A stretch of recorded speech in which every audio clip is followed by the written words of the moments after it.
Welcome to a Foxy Tech Tips tutorial on using the one-handed keyboard on your iPhone. If you find this tutorial helpful, please consider subscribing to my channel and liking the video. With the newer iPhones being much bigger, typing with one hand has become more of a challenge. Using the one-handed keyboard feature makes it much easier to reach all of the letters with one hand.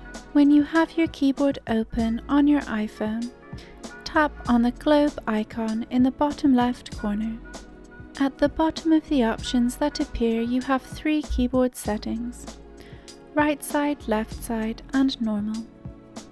Tap on the left side keyboard and the keyboard will move to the left, allowing you to type easier with just your left hand. When you tap on the right side keyboard, the keyboard will move to the right, making it easier to type using only your right hand. You can tap the arrow to move the keyboard back to the center.